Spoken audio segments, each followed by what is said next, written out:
little Careless Whisper. Careless Whisper. Oh man, our film critic friend Christopher Lloyd from the Film Yap is joining us to tell us which new movies we should and maybe shouldn't see. And you're hearing this song because Chris looks different. Chris, you hear that song? He looks very Careless Whispery. Chris just had his hair cut live on the show, and Chris, you look amazing. He donated his hair to Locks of Love. That's right. It's looking good, Chris. Looking good, and oh my goodness, look who you have with you. Yeah, introduce the fam, Chris. Yes, we've got junior film critics Cameron and Joel Lloyd here going to join me today to talk about our first movie, Puss in Boots: The Last Wish. All right. Well, boys, what did you think of it?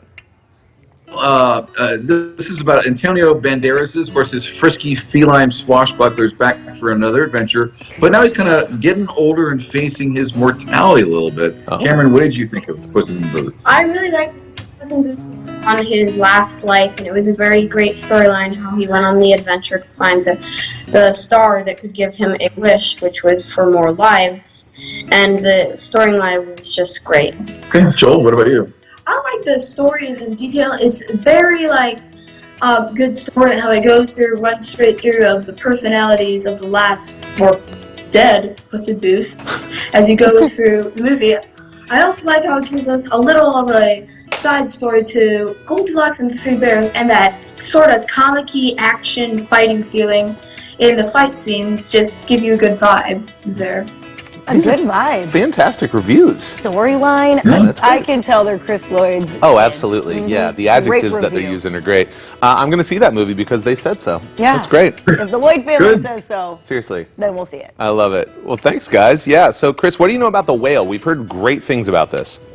Yes, so this is from Brendan Fraser, another guy who's actually born in Indianapolis, who plays a very different character. He plays a man who is isolated and self-destructive, and he's eating himself to death. You've probably seen the prosthetics that he wears to appear much bigger. And it's not what I would call it's not a freak show story. It's his size is part of the character. It's not what defines him. It's more about his regret, his longing, his loss. He's trying to reconnect with his teen daughter, played by Sadie Sink. And I don't have to say other than just it's the performance of the year. He will definitely be nominated for an Oscar, and I think at this point he is the front runner to win. Just a superlative performance from Brendan Fraser. That's Wow. great. Looks really, really good. Great cast. Yeah. Yeah. Love that. So up next, what do we have? Babylon? We have White Noise. White Oh, Noise. sorry, which also- wrong one, Chris. My bad.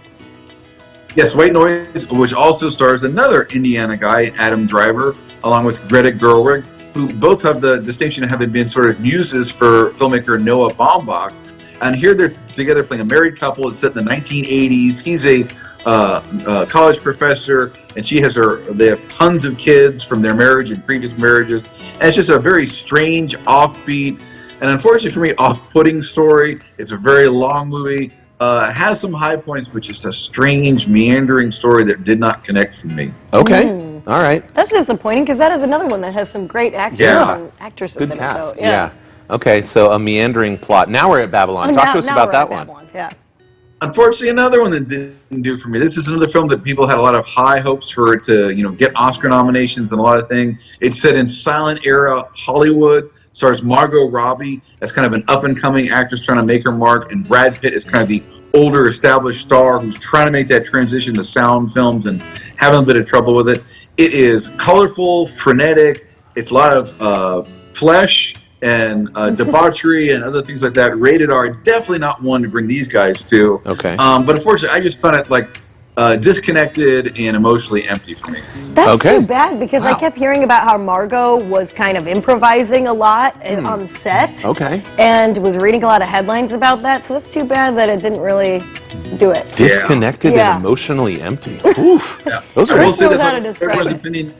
If you go to the Film Yap Substack, you'll see that we actually have a very positive review for one of our other critics. So Really? opinions vary. Okay. All right. Yeah. Talk to us about Empire of Light. Here's the kind of the flip side. Here's a movie that a lot of other people have not really reacted that well to, that I actually liked quite a bit.